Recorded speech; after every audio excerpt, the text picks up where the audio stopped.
Hey now, welcome to the Dirty Side of the Track, America's leading Formula One podcast. I'm Brian Saperstein. That's Rob Vale. We are so excited to have all the Dirty Siders with us this week. Rob, why don't you give everyone a little preview of what's coming their way?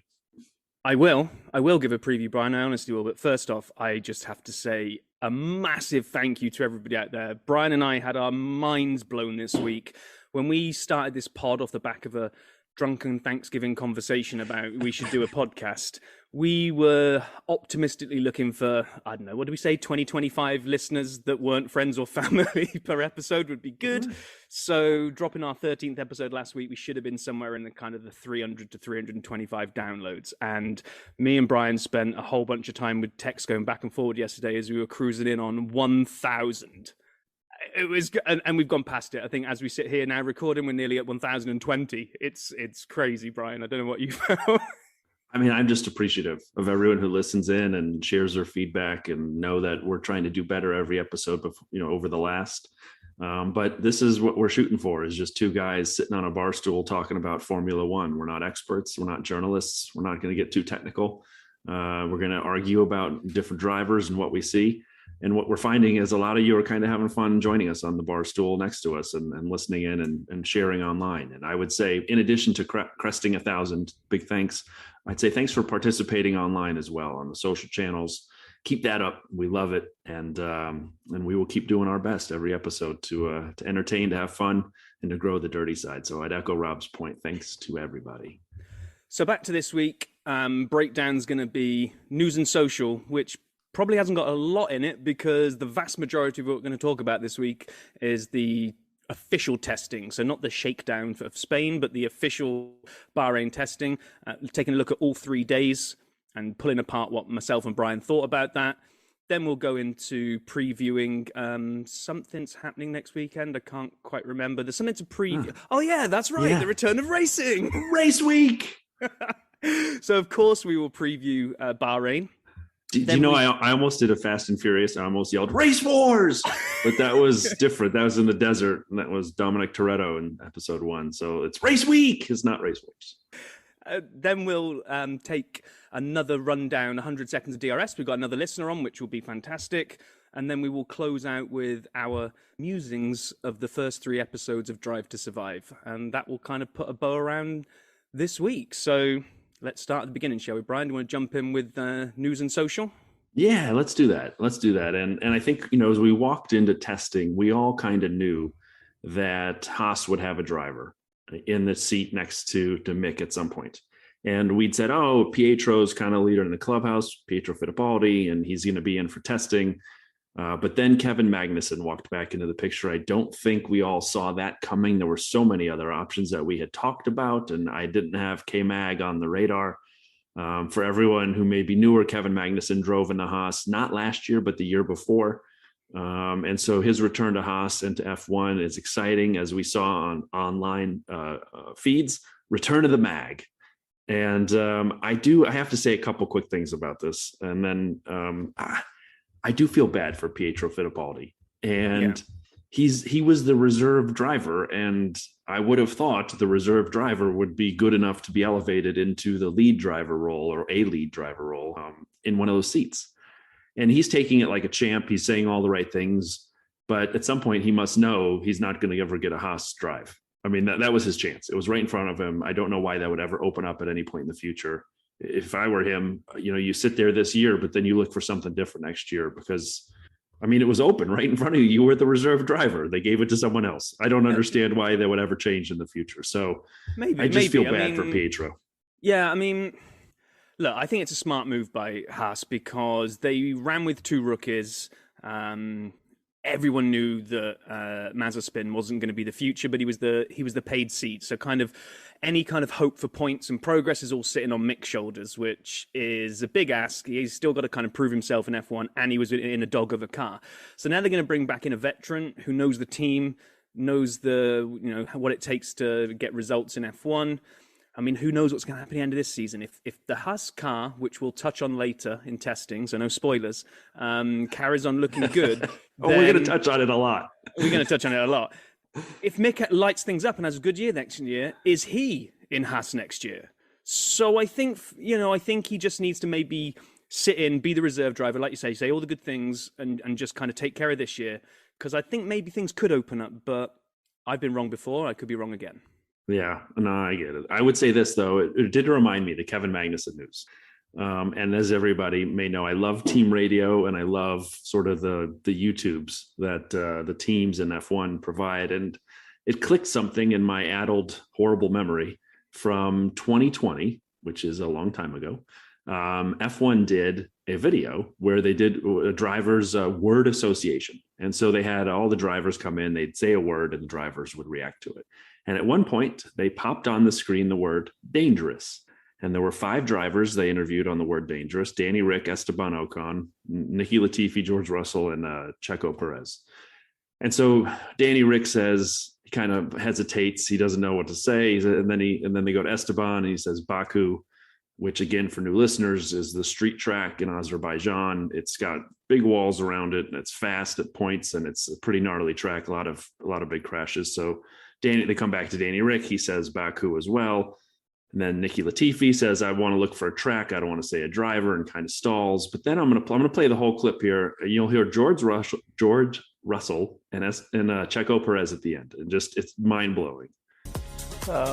Taking too long to answer these. Baku.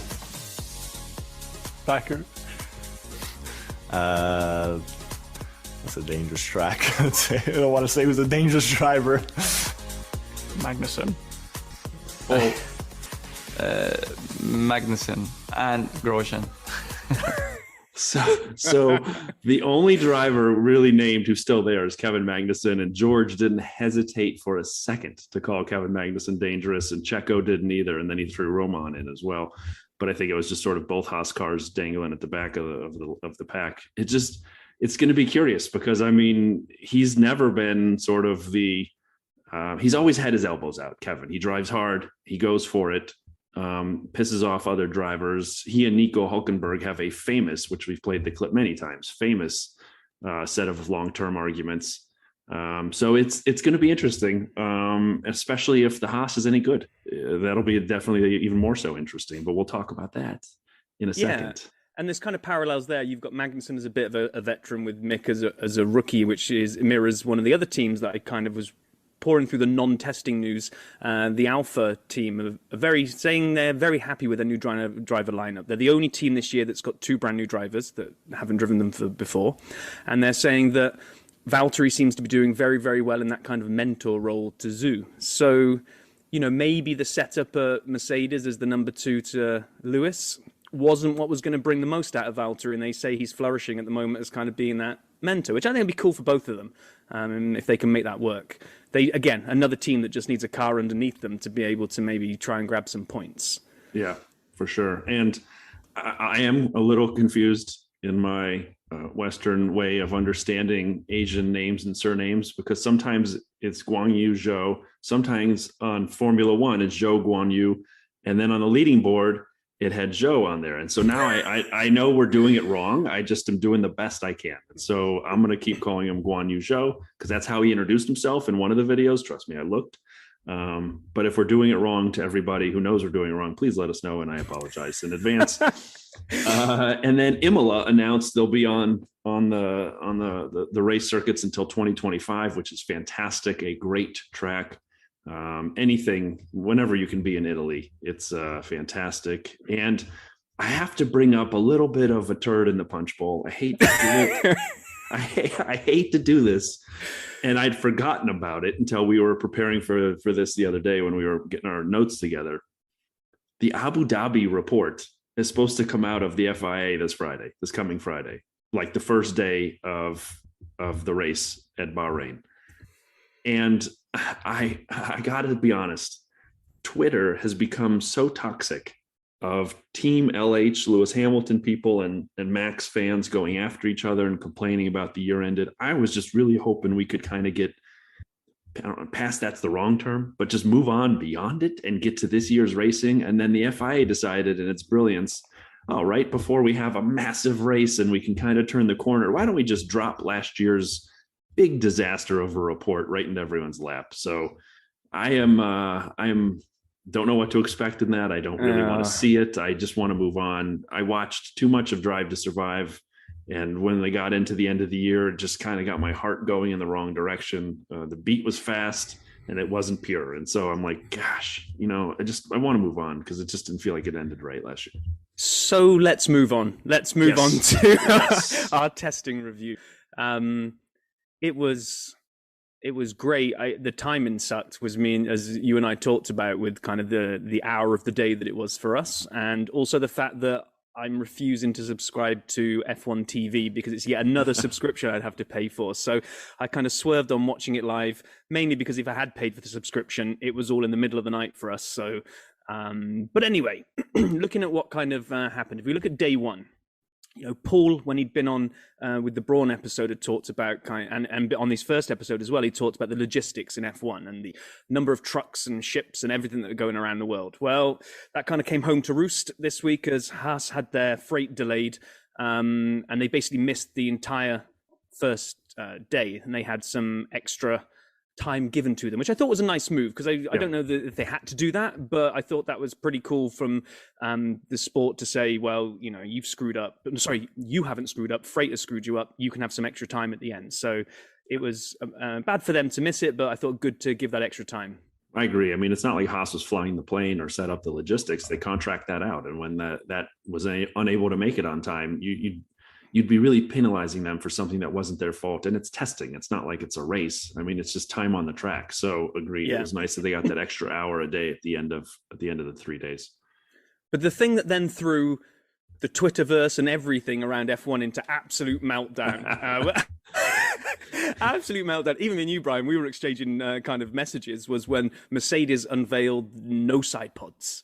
And everyone just kind of like lost it. They were like, what's going on? This is illegal. And there's quotes from Horner that he didn't like it. Then they weren't his quotes. And then they were his quotes again. And no, I wasn't talking about the side pods. I was talking about the wing mirror. And it was just side pods, wing mirrors. It's all kind of kicking off. I mean, I think it's great when something novel turns up at testing and everyone loses it.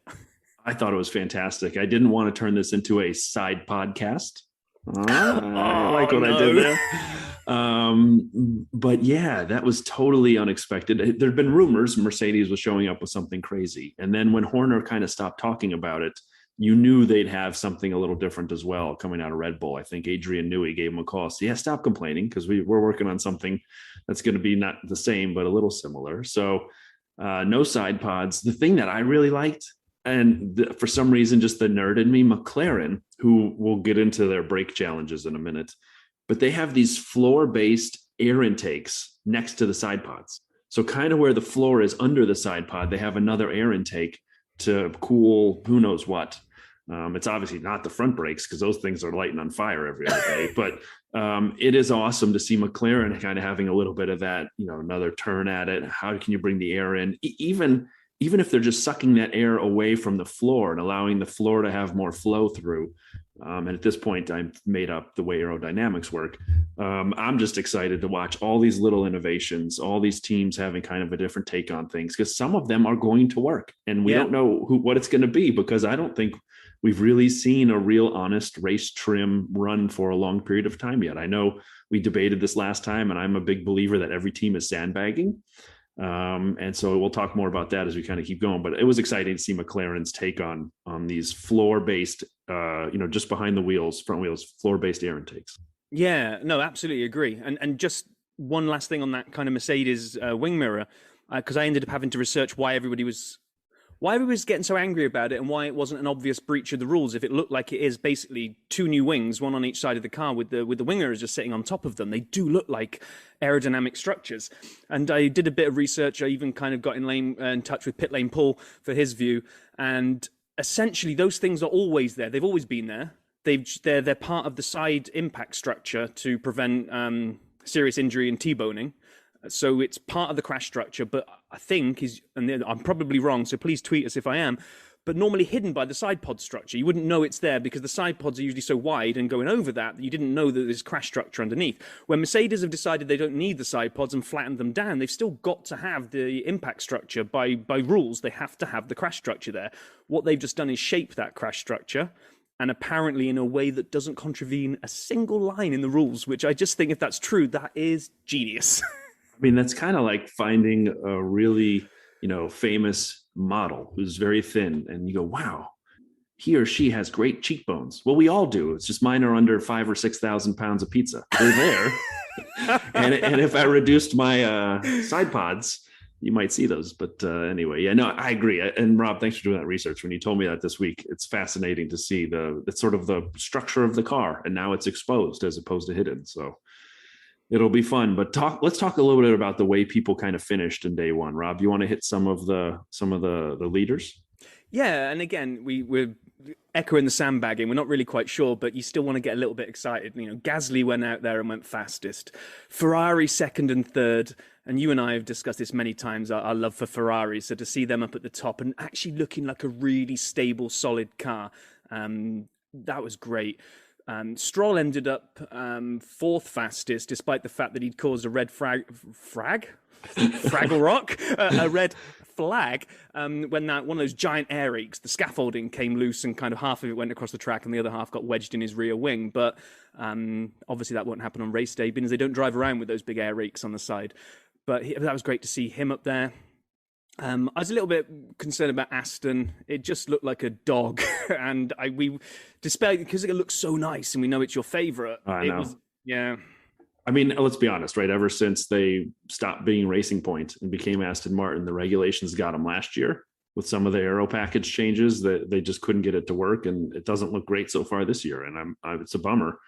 I'd really like to see them, strong as well. Alfa Romeo had a good first day, especially compared to Spain. F1 TV themselves reported Valtteri looking really strong. But you know what's still around? Porpoising. Porpoising returns. And yes, for all of you astute listeners, that might have been dolphining. But, and I don't know the difference between a dolphin and a porpoise. And since I figure no one else does, I took the dolphin sound. So the porpoising continues. And Pierre Gasly, AlphaTauri, coming down the straight, it looked like his head was going to pop off. His helmet is going up and down so fast. I can't imagine doing that for 50 laps every time you go to a straight. I know they have big neck muscles, but at some point, there's going to be something bad happening here. Someone's going to get out and they're going to have their head stuck to the side. It was just crazy. And the teams are working on it. So you can actually see a lot of them have stabilizers coming out of the rear of the car, going down to the floor to try to add some extra strength to those floors so that they don't bend a little bit more and become skirts. Now, as we talked about, some teams want that to create that tunnel. However, it's also causing porpoising for some cars. So as I said, it looked like Pierre was going to have his head just pop off. I felt bad. And it's not every team, and it's different degrees of porpoising, and they're working on it. My last note on porpoising, I've seen 3 Brits try to say the word porpoising and really go to town on it. Just like porpoising, and it's just, I don't understand it's a British thing. Do you have porpoises? It is. Can you say porpoising 3 times fast? Porpoising. I just think they're trying to make them sound a little bit distinguished, and they're doing it on porpoise. Porpoising. That was nice. And so it reminded me of, and I'm not going to play the sound here, but the most British of actors, Benedict Cumberbatch. Could his name be any better? He was once on a documentary trying to say the word penguin, and he can't say it. It's penguin. And so it just reminded me of that. And I just, I'm curious to see how teams rectify the porpoising or if they let it roll as we get to the first race next week. Because, honestly, like if I watch Pierre Gasly go down the straight like that, I'm going to feel bad for him. He's going to need like Tylenol. There's no way you can make it through that race without a massive headache and like Rhineck or something. Instead of having the straw for the drinks, they're going to need some kind of like vomit bucket in the pit lane for them to be able to. It's like 7 G's of up and down, in the porpoising. Right, so to wrap up day one of testing, my favourite thing that I saw, because Twitter was obviously going mental with the teams tweeting what was going on in testing, and it was Mercedes put out a tweet, and it was a picture of Seb inspecting their car, and they just sent out a tweet that said, "Inspector Seb is at it again. Aston Martin, can you come collect your man?" That's fantastic. Seb is amazing, and he's so curious. And he loves the history of F1. So I know he's putting all this into his data bank. Honestly, he was the only person last year. They did a grill the grid, and he was the only person who could name every champion in reverse from now until back to 1950. Max actually got pretty far, but Seb went all the way, all 71 champions in order by year, and he knew it. I mean, he was flying at the end. So, love that guy. Okay, then we move on to day 2. And I don't know if I got the notes in the right order here, but I don't know if Danny Rick was supposed to be part of day 1 or not, but he definitely wasn't part of day 2 because they announced that he was out with COVID, but he should be okay to be released in time for race day, I guess subject to a negative test. So that was a bit of a shame for Danny Rick. Hope he's feeling all right and ready to go. And then Ferrari again, another strong day of Ferrari in day 2. And it was exciting. And, you watch Lewis and George, they keep talking about Ferrari. If the race was tomorrow, it'd be Ferrari 1-2. And then Carlos is like, yeah, typical Mercedes, trying to sandbag it and point at someone else. And we had Nicky Latifi's Williams catch fire in the rear, and he jumps out, grabs a fire extinguisher, and is putting the car out himself. I love that. But then, and I mentioned McLaren. I just want to hit this one other note, and then I'm going to let you take it home on Haas. But so McLaren definitely started struggling, not as well as things went at Spain. And again, brake challenges, just lockups, brakes too hot, front brakes too hot, just not getting the air into the front brakes. Definite cooling challenges. It was interesting, but so we talked about Ferrari still doing a little porpoising, but looked good. There was one big story for me in day 2, and I know it was at the end, but you and I freaked out. Rob, tell us what happened.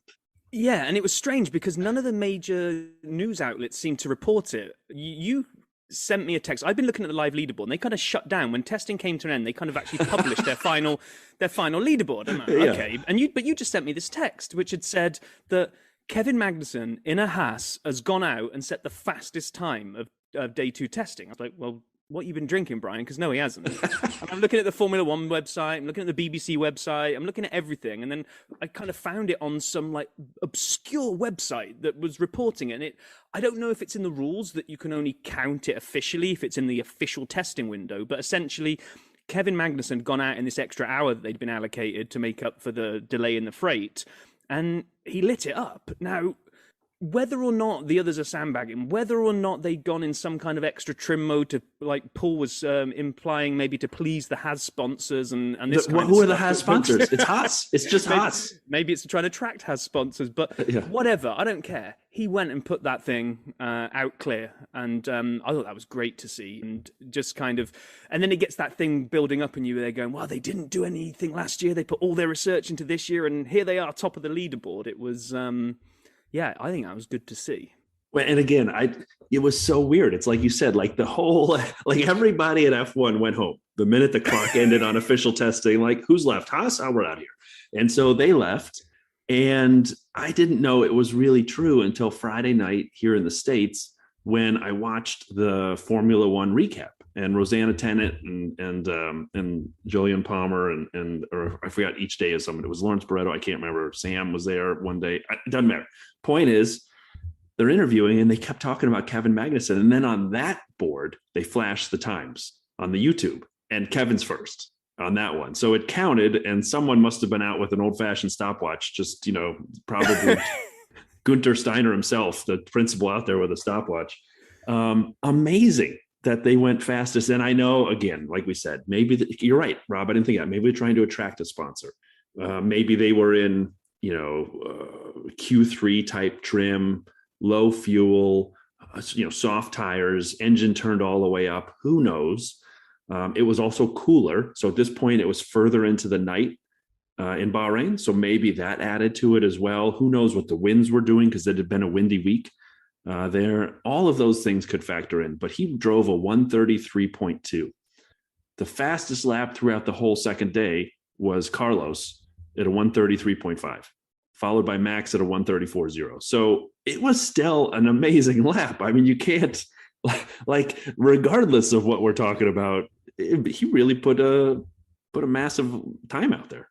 Yeah, and just for anyone who's new to the sport, when we talk about the pace not being indicative, maybe, I think, and I might have got this wrong, last year's pole at Bahrain was 128. maybe a high 128, but that shows you where the speed is when people are like being top of testing and they're coming in at a 133 and it's the fastest of the day. There's still a long way to go. Now, people have warned that this year's cars might be a little slower than last year's cars, but I don't think it's going to be by that magnitude. So I still think there is a bunch of sandbagging going on and not optimal running. But we did see quicker times in day 3, which I think we'll move into day 3 now. And day 3, just to go back to your comment, Brian, did Horner get that conversation of don't overreact to the side pods too much? Don't you remember what's coming on day 3? And then Christian shut up and gone, oh yeah, sorry, I forgot. I was too busy being angry at Mercedes to remember what we were going to roll out on day 3. Because lo and behold, day 3, Red Bull come out with a new set of side pods and a new floor, and Max starts lighting it up and going quick. I mean, it looked amazing. It looked amazing. Red Bull looked like they're going to be strong again. It was another good day for Ferrari. So some of the themes that are obviously emerging, Red Bull looks ready to go. Max looks ready to defend his championship. And just let me say this, his well-earned championship. He earned it last year. I didn't like the way it finished, and I'm a Lewis fan. Stop. Moving on. Yeah, moving on. I'm on. It's like, you see the crash and I just want to keep looking at it. Okay. So, but Ferrari looks strong too. That's another theme. Like, it's whatever you want to say. The pace just seems so good in the car. It seems stable, even with the porpoising.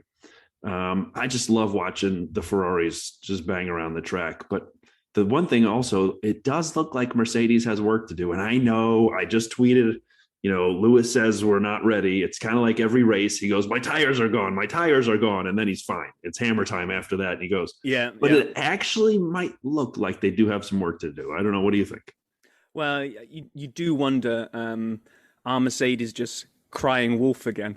I was happy with myself. That's actually almost as good as my on purpose from earlier on as well. So I'm rolling it today. I had to find the laugh track.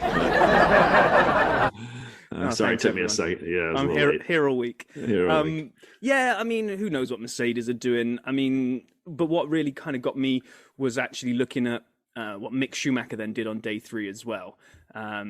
He ends up finishing 8th, which sounds poor, really. But I mean, for Haas would still be good. I was going to say, but A, it's a Haas, and he's finished 8th. B, when I looked down the tyre charts, he was on a harder tyre than I think almost everybody above him. There was probably only one other team that ran the same hardness. Everyone else, Max finished top on the super soft tyres, and Mick was running a pretty hard tyre. So it's like, hang on a minute. Kevin Wenham did the fastest last night. Mick's gone and put in a solid set. Maybe Haas can be not the bottom of the pack 10th spot, no points of last year. I'm going to stick by my preseason prediction of Haas points, big style. But don't forget, he then went out in that extra hour and did it again. Did another? He was second fastest. That's right. Yeah, but not on the official. F1. Yeah, not official. So he was he was still a half second off Max, but he was ahead of Charles Leclerc. So he was second in the unofficial leaderboard. Again, I don't know if they're out just, banging in the fastest lap they can and just trying to get like you said, I really like this, trying to get a sponsor. That's a great, possibility. But it's just so exciting. Alfa Romeo on day 3 looked really strong, had a few reliability issues at the end.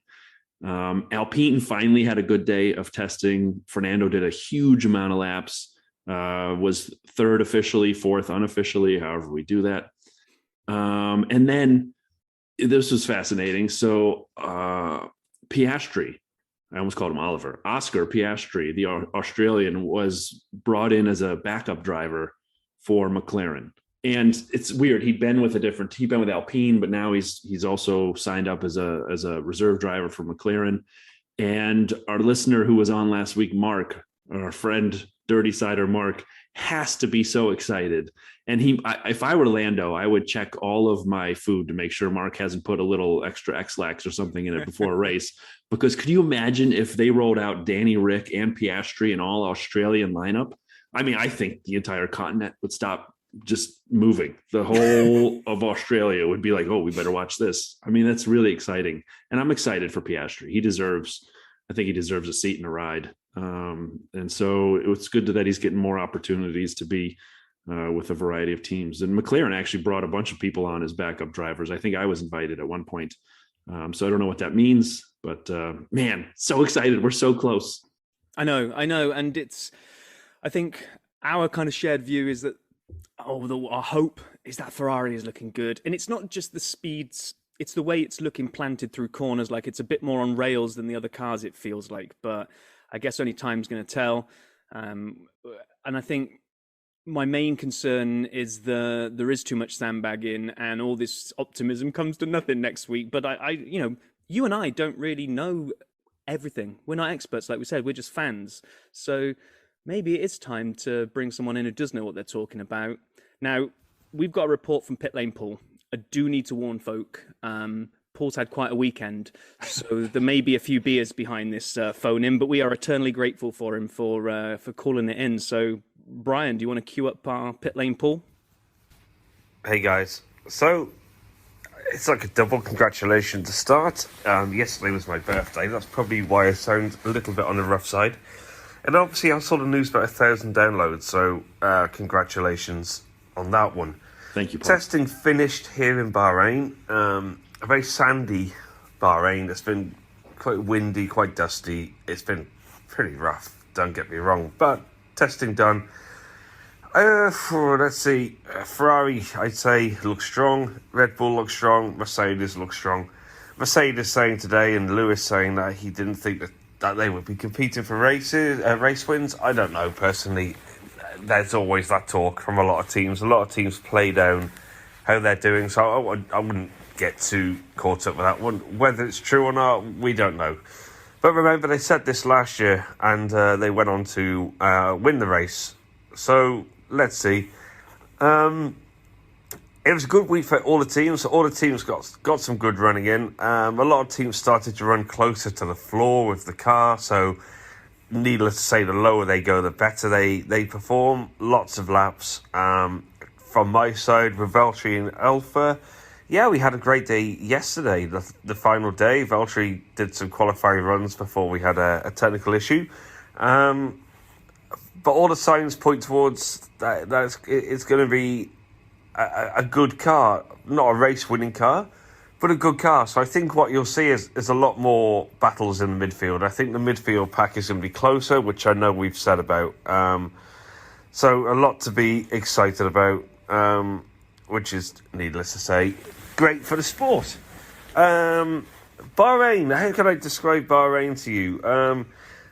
Bahrain's a great little place. It's lovely. There's only two countries smaller than Bahrain, and they are Singapore, which we go to in a few months' time, and the Maldives, which I'd love to go to.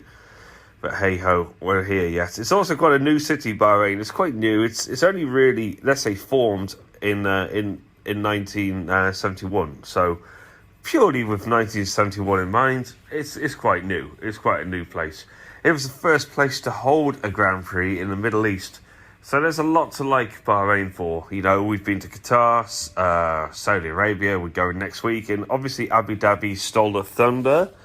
But the reality is, Bahrain, you know, they sort of started this Formula One stuff. Apart from that, no, settled down now. We just got the race week starting. I'm relaxing in a hotel, nursing a sizable hangover, I won't lie. But you don't get a double celebration of a birthday and 1,000 downloads in 1 week normally. So congratulations, guys. Keep the work coming. And I'll speak to you next Sunday, where we're going to have a good idea of where these cars finally are. Have a great day, all. Bye-bye. Pit Lane Paul is the man. Happy birthday. Happy birthday to Paul. He is the man, and that's phenomenal that he's doing it for us. But when he admitted he had the phenomenal hangover, I was thinking, is that why we did like a little kind of tourism segue by Paul as to taking us around Bahrain in the Middle East? But no, that's just awesome that he does that for us. So I'm very jealous of him being in a hotel in Bahrain, to be honest. Yeah, as am I. And it is exciting. As he said, you know, who knows about the Mercedes? Red Bull looks good. Alpha looked good. Ferrari looks good. I was so excited. Also sent this out, but I pulled out my Ferrari hat that I bought at the F1 store in Montreal a few years ago when I was there with my wife. First of all, finding an F1 store is about the coolest thing. I ran in there and I was like, "Whoa, I like this place," and then I realized the price of everything is about 3 times what it's supposed to be. And so I bought my $50 hat, and I wore my Ferrari hat proudly Saturday when I was driving my kids around to and from events. And I realized there's not really a good that I'm aware of name for Charles and Carlos. Like Lando and Carlos were Carlando. And I tweeted out and I said, Charlos was my hashtag for it. And it did not take off. So if people can come up with a better buddy cop type name for Carlos and Charles, Lesines? No? Still no? No, I think we're going to have to work on that one. Take that one back to the drawing board there, Brian. I've given you 2 now. Charlos Lesines, which, by the way, is how I'm checking into every hotel from now on. Anyway, just exciting to watch. Just exciting to see Ferrari back, and I can't wait to see this week get going. And I'm so excited for qualifying already. Yeah, same here. So I think Paul alluded to when he was saying about Mercedes played their expectations and won it last year. So just before we preview Bahrain this week, let's take a super quick walk down memory lane and say, well, what happened last year? So we had in quali, Max got pole, and then Lewis took second from Valtteri in third. So Red Bull, Mercedes. I'm thinking we might be seeing Red Bull, Mercedes this time next week as well, but who knows? The race itself, Perez actually stopped on the formation lap and led to a second formation lap, which reduced the lap count down, and Mazepin went and spun out almost instantly, bringing a safety car in. What then really dominated the whole weekend was this loads of conversations around track limits. Are the track limits? Aren't the track limits? Will you get warned? Won't you get warned? And it was kind of, I can't remember how many track limit warnings were given out that weekend. It was something crazy. So I hope they kind of have addressed that for this week. Verstappen ended up on much fresher tyres, chased Lewis down, basically got within striking distance. And then, I mean, who am I to say? I'm not an F1 driver, but got a little bit overexcited and went off track to overtake Lewis, had to hand the place back. Made a mistake as part of doing that, dropped back and didn't get a second chance to attack him. So Lewis came home and took the win. So that's where we were last year. This week, we got the practice. We'll be on Friday and Saturday morning. We've got anybody that's new to the sport, if you listen to our guide to F1, we've talked about how qualification is going to have 2 different formats. One is the standard 3-round qualifier shootout to see who gets pole. The other one is the sprint format, where Bahrain this year, I believe, Brian, is regular, right? We're not a sprint. We're not kicking off with the sprint week. I believe it's regular. And just to highlight what that means, and there's one change, and there's 2 notes. So qualifying is fun because all 20 cars go out in Q1, and the slowest 5 after that 10-minute or 15-minute session, the slowest 5 are removed, and the 15 cars go back out for Q2. Same thing then for Q3, where it's the fastest 10 cars go through, and the times they set the order for the race start on Sunday. But a change that is important to note that hasn't been getting a lot of press, but did briefly kind of come out, was the idea that you no longer have to use the tires you finish Q2 on to start the race on Sunday. And so in the past, what you saw was teams like Mercedes and Red Bull who believed their car was fast enough to get in the top 10. Again, there are 15 cars in Q2. They wanted to be in the top 10 to move to Q3.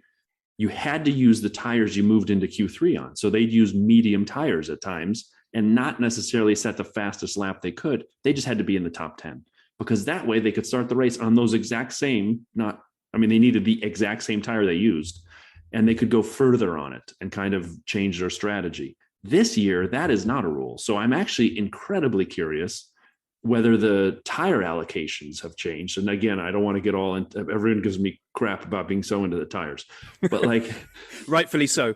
Yes. But so if every team is allocated the same amount of tires, which they are, Pirelli gives everyone the same amount, will everyone now just use red mark tires in Q2 and 3, the soft tires at every race? Because there's no benefit. You can choose whatever you want when you start the race.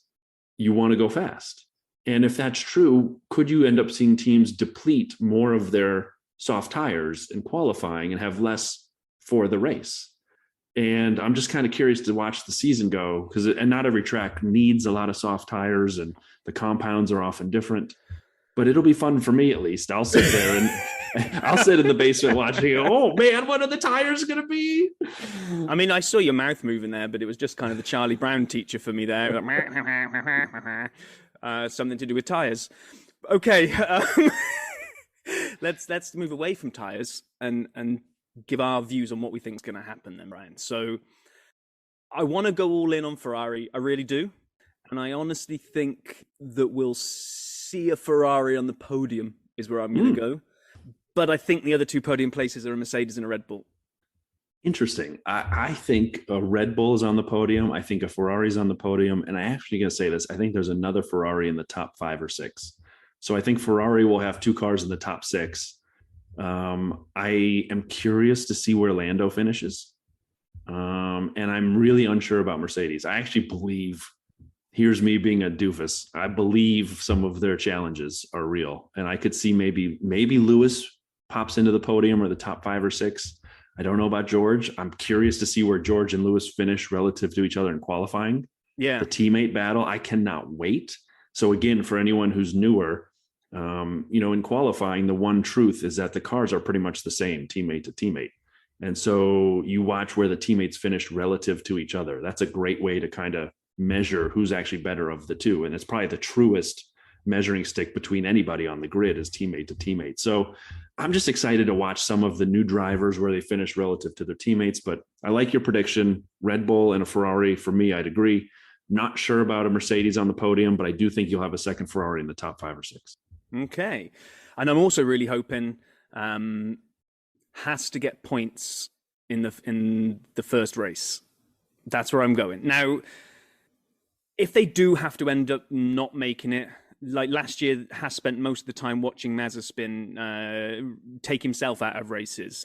There's going to be probably, like there always is in every year, those heartbreaking moments where maybe Mick Schumacher's destined for points, and then unfortunately we have some mechanic breakdowns. So I just hope it's a good race where if we know people will end up retiring because the first race of the season is notorious for it. Some of those gremlins that haven't been ironed out come in. I just don't want any heartbreaking gremlins to come in. It's just, and I'd love, one thing we actually forgot to mention during those 3 testing summers was that they've had a few runs where I think they've almost purposely created these moments where they've had cars behind other cars.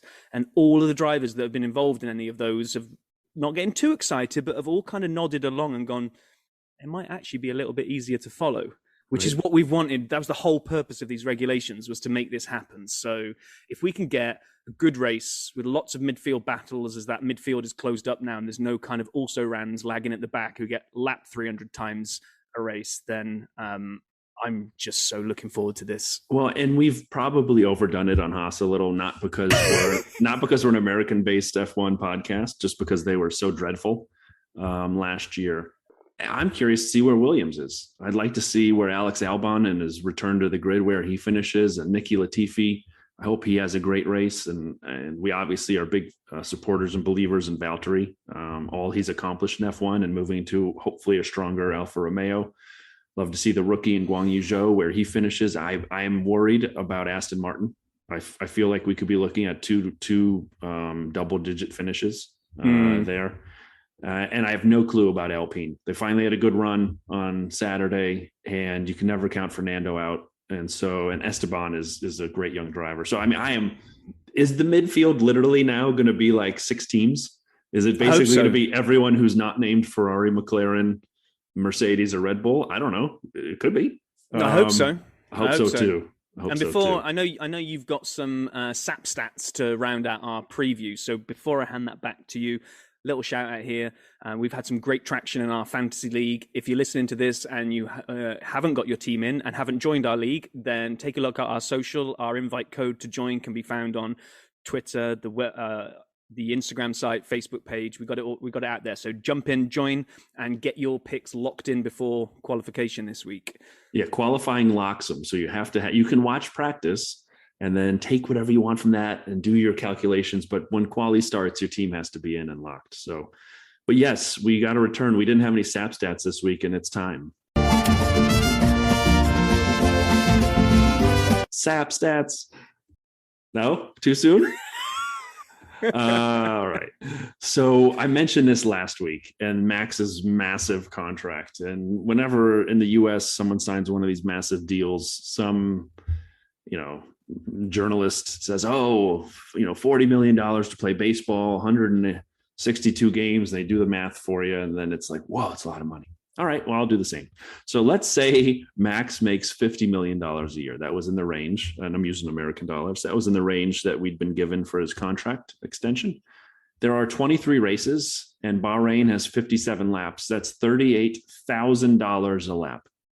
And I'm just talking race. I'm not talking practice or qualifying. But so every time he goes around, his bank account grows $38,000. A lap is about a minute 33 or so, a little less, like you said last year, the fastest lap. But what we saw so far this year, about a 133, which is $410 a second. So every second, now.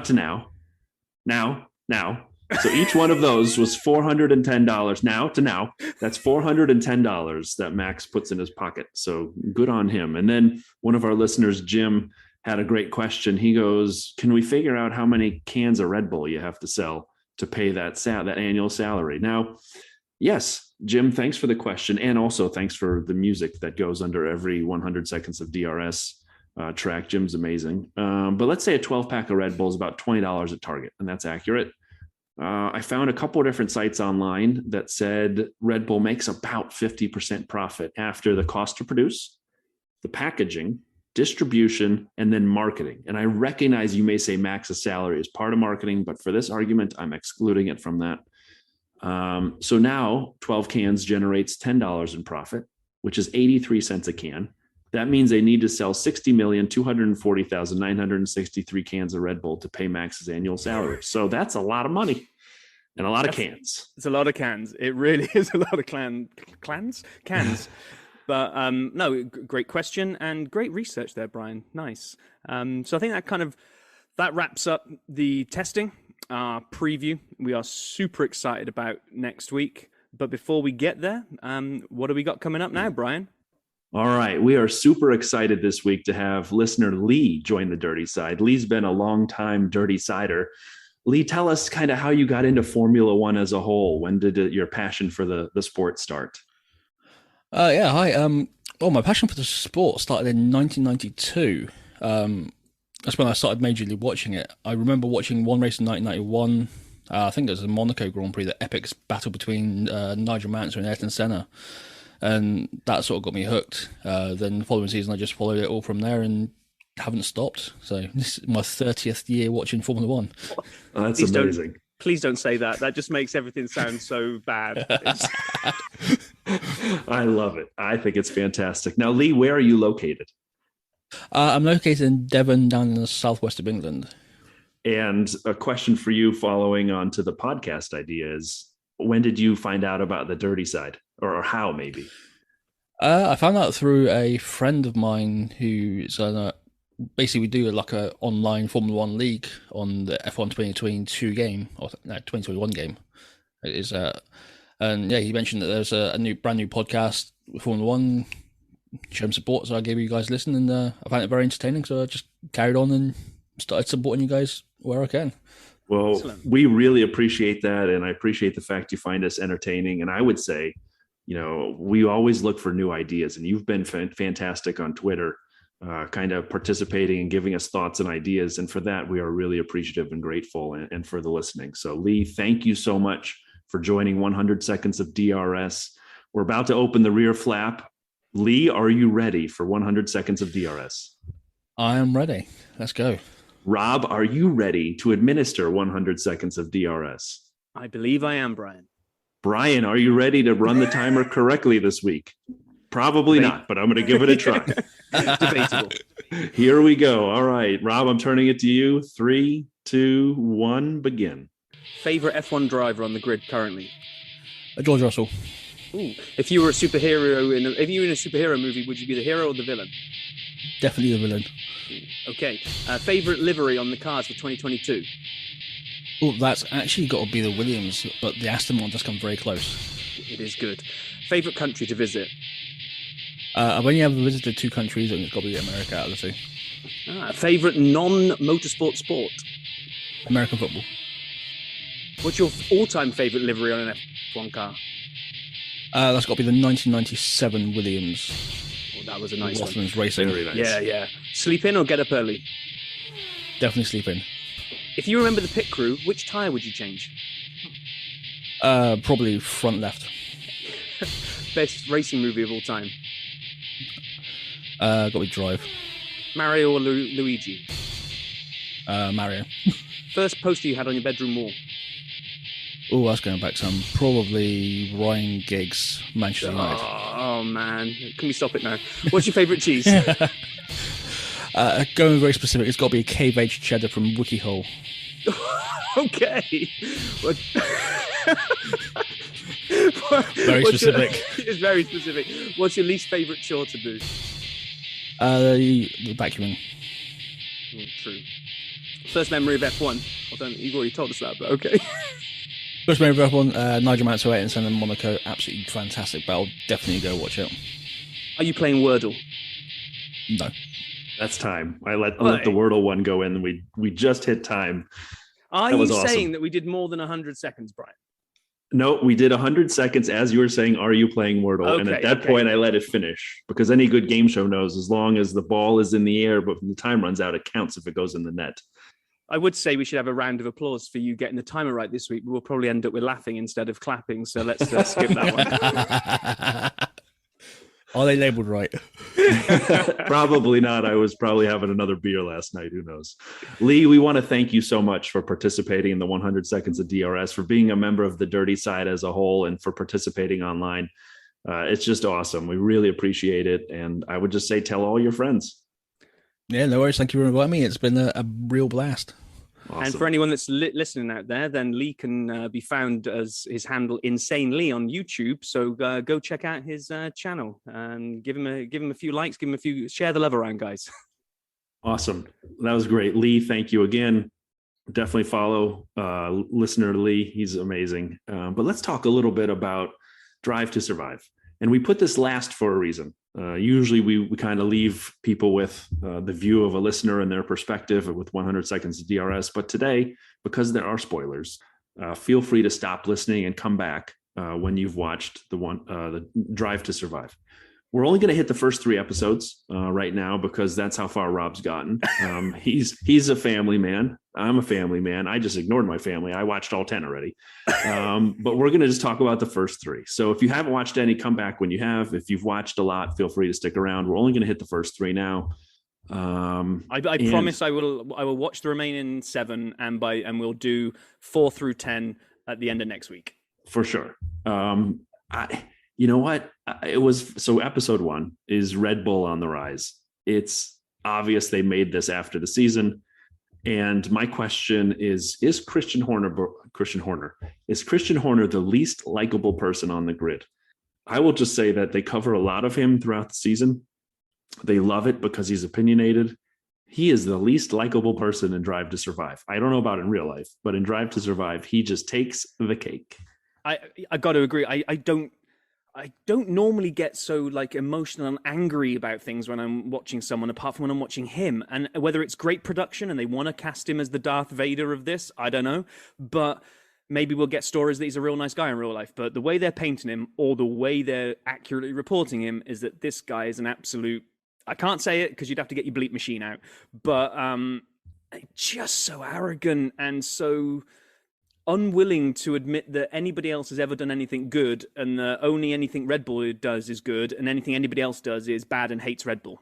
And again, I'm sure they're editing it this way, but I mean, there were only 2 or 3 people I came out of this entire season liking less, and Christian Horner was by far the most. And just to show that I'm not bashing on Red Bull, I like Max more, having watched this season. I liked him already. And as I said, he's definitely a worthy champion.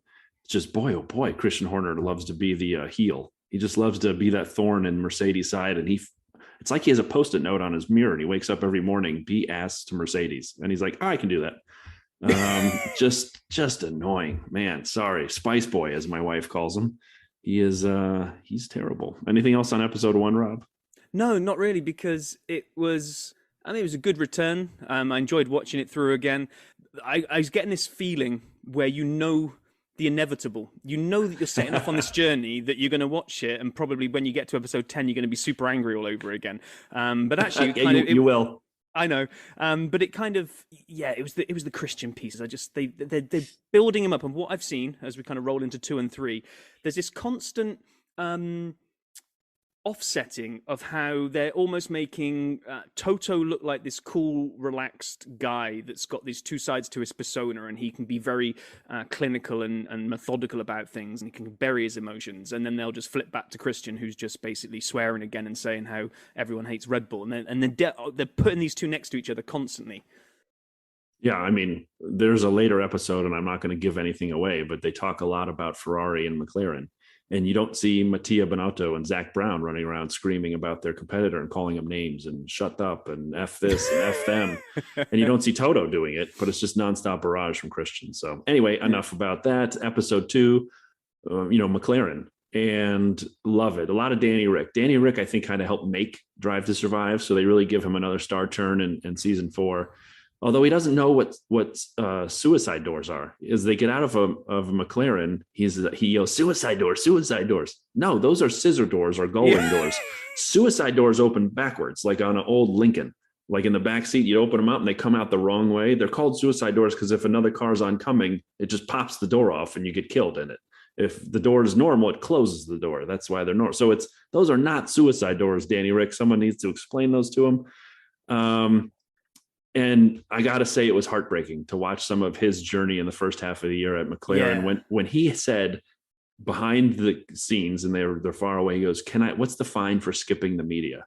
He just didn't have the endurance, the remaining strength to go deal with the media at that point. I can relate to that as a person who gets tired of, dealing with crap, and you just feel like I'm done. He was done. And man, it was heartbreaking. I watched that and I'm like, I felt so bad for him. It was the theme of that episode was kind of, they managed to show you something you didn't think exist, which was Danny Rick not smiling. I mean, it was, you knew that he was having a tough time from the outside, but when you kind of watch it inside, I think he'd gone there with a lot of expectation, and it just didn't happen for him. And it's constant like radio of his apologizing for the performance or this happening and that happening. And you could see it when they cut back, again, great editing, but they cut back to kind of the team principals, the team guys, whenever he's kind of screwing up, and they just wanted him to be so much better than was actually going on. It was a real heartbreaker of an episode. It was. It really was. And it was interesting too. And I mean, again, I was sitting there sort of thinking about each race when they showed Monaco and they say Charles has to retire with a gearbox, and they showed Charles in the car. No, they don't mention the fact that it was a qualifying crash that caused it. I know they do that in episode 3, which is a good segue. And they show Leclerc and his crash in qualifying, which caused him to not start on pole in his home race.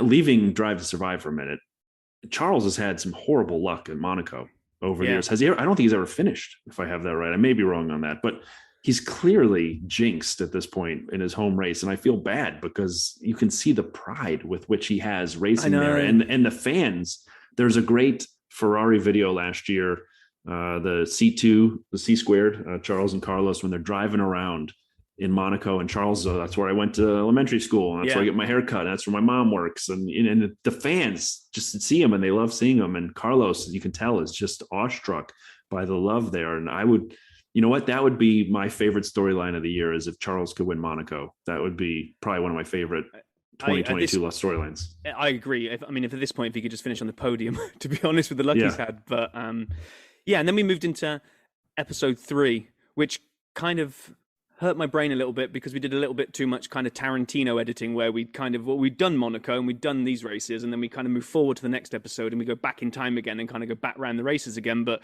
this time through the eyes of a different character, which I get. They're doing it for artistic reasons, I guess. Well, they covered a lot in this one too, right? It wasn't just Monaco. We got into more Max and Lewis. We got Lewis, a lot of behind the scenes Lewis. I loved it. When they showed him at Silverstone, he's walking out and he's like looking at all the fans, he had COVID trepidation, which I think we've all had at some point, where he's like, man, there's a lot of people and they're close together. I'm like, yeah, I agreed. And I was good to see him kind of thinking that way. And he said Baku, which, just to rewind for everyone, he was leading the race or in second place when they did the restart with a handful of laps left. Max is out after a horrible crash when his tire failed. Lewis could have taken a ton of points, and he screwed up his brake bias, his brake magic, and went flying off the restart. And he would have had at least 18 points. Don't you think they kind of skimmed over that? If you were didn't really know what had gone on, because it was episode 3, the tipping point episode or whatever it was, where they were showing Mercedes kind of clawing back this huge deficit, but they'd kind of skipped over. I think there's a quick aerial shot of Lewis going straight on and screwing that thing up. And they don't saying, talk about guys. why. They don't mention Max's crash. They don't mention what he did, the button he bumped. They show him saying it's a marathon, not a sprint, and then that was about it. Yeah, no, there was a lot. I mean, quite honestly, the whole season is basically a couple things. It's Max versus Lewis. It's McLaren. If it's Max and Lewis and McLaren, if you take those, that's 5 episodes effectively there. So it's half on those topics. What got me as well is then it moves forward in the episode, or the bit that sticks out for me is the Silverstone section. Where 2 things. A, the aerial shots with all the camper vans is like fantastic. I kind of love how many fans they get in there. And it's great to see it back after COVID restrictions lifted. But it's when it starts going through the race and they have the coming together. And yes, they've edited because they know what happened. They know there was a crash. So they're able to edit all these little sound bites. And the skeptic in me is saying, have they manipulated and asked people to record different sound bites they can put in afterwards? Lots of it's through people's helmets or leaning over a car. Like you've got Toto warning Lewis that Max can get, watch out for Max. You've got Christian Horner leaning over and supposedly, but his back is to us, so maybe they recorded it afterwards saying this could get a little bit feisty. It's like, well, guess what happens? Then we get that I think it was Cop's Corner coming together. It was definitely Cop's Corner because Christian is recorded afterwards going, you never put a foot wrong in Cop's Corner. And what annoyed me a little bit, but maybe Netflix isn't there to do the sort of post-mortem on it, is they show the onboard camera of Lewis. They slow-mo it and have the contact, then Max goes off and wow, I mean, that's proper impact. But they never go back. They never go back and even show anybody giving any view as to who was right or who was wrong. And that's why I didn't like it, because that would spoil the narrative for them. They just carry on kind of showing Christian losing it, going, he's trying to take my driver out. He could have killed him. I want him banned from life. I want his license revoked. I never want Lewis to drive a car ever again. And then you got Toto going, well, he just didn't let up. He didn't give up and yield like he has every other time, and he shouldn't have because he was level. And then that was it. They moved forward. I'm like, he was actually ahead going into the corner, and then level at that point when they got close to the apex, and then Max was a little ahead because of his angle, and so Lewis hit him. The thing that really got me is it's a drama, right? I have to keep reminding myself they're making a drama out of this. It's not a straight documentary. And so the 10-second penalty that Lewis served at Silverstone was 23 seconds when they showed it, and it was like click, click, click. Click, 23 clicks. And because they kept showing different angles, him not moving, the team's not moving, the whole thing. It was like at one point I actually got up, I went and got a beer, I came back, they're still at the 10-second penalty. I rewound it to time it because I was like, I know there's dramatic effect, but this is crazy. We got you're trying to make a 10-second stop go feel like it's a lot longer by making it be a hell of a lot I know. But after that though, then full credit to them, the goosebumps set in where they then have him go off on his hammer time charge down. I thought that was done exceptionally when it kind of shows Lewis then just when they're talking, he goes into a different dimension. He can pull out lap times that no one else could have done, and it just shows him kind of progressing up and finally taking the win, and then grabbing the Union Jack flag and driving around. I was like, okay, well done, Netflix. That was your Hollywood ending there. It was a good 100%. I was running around. It was really good. I enjoyed it. And can I just say one last thing about episode 3? Is it felt like it was a star turn for Susie Wolf, and I feel like she's obviously Toto's spouse, and Toto is the main sort of protagonist of that storyline with Mercedes and Lewis, of course, but Toto loves the interviews, and I don't know if everyone appreciates that Susie Wolf has her own racing career behind her. So when she says some of these comments, she's not just a spouse. She's far more than that. And I just wanted to highlight this briefly. She's progressed through the ranks of motorsport herself. She started off in karting. She drove in Formula Renault, Formula 3, drove DTM for Mercedes. In 2012, she was signed by Williams to work as a development driver, and then made history in 2014. Was the first woman to take part in a Formula One weekend in 22 years. Now, I don't remember what she did, and I'll do more research because I do have an interesting story about the only woman to ever score points in Formula One. We'll get to that in a future episode.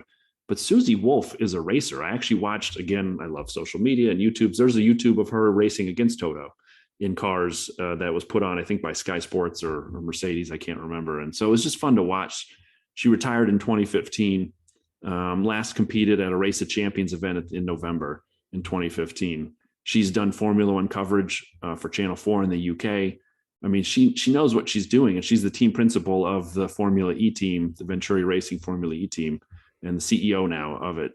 And, she married Toto in 2011, and they have a kid who we saw participate in a little bit of the show, but she knows what she's talking about. So when she has some of these opinions, not just on driver psyche, but on the races themselves, she's like an extra commentator for Drive to Survive. And I think that's friggin' awesome. So I just wanted to highlight that for anyone new who may be watching. She is more than just the other part of the Wolff family. She is a seasoned racer herself, and it's awesome to get her opinion. If you had to rate your love of her, or your love of tires, or your love of car radio, Radio 1, what's coming in at number 2? Radio's 1, tires are 2. I mean, she's just an interesting character who I think doesn't give enough attention. I love these type of storylines. I mean, like, I could go for a week and talk to you about the fact that Max is dating Nelson Piquet's daughter. I mean, I think that's amazing, and I could talk about that. So I just love the story around all of this. It's very interesting. But so no, I would say Team Radio is by far my favorite. I may have to figure out a way to get it live, all of it, into my basement. Well, don't worry. You've only got 1 week before, in fact, less than a week. This time next week, we will be recording our first ever episode 15 of The Dirty Side will be our first post-race review. So that's going to be amazing to actually have. That's not right. Our first one was technically after Abu Dhabi. Oh, yeah, but I don't really, that doesn't count. We didn't know what we were doing then? A, we didn't know what we were doing. B, it was that race, which obviously got dominated by something else. So this is our first new season, first race. This time next week, we'll be laying that down. It's going to be awesome. So everyone rest up this week and get ready to get into full race mode. Hammer time on Friday. Get those fantasy selections locked in. And yeah, I'm really looking forward to this, Brian. I am too. Just thanks to everybody. 1,000 downloads. We really appreciate it. Tell your friends, tell your family, join the fantasy league, get your teams in by quali. Be well, be safe, be nice to everybody. See you in a week.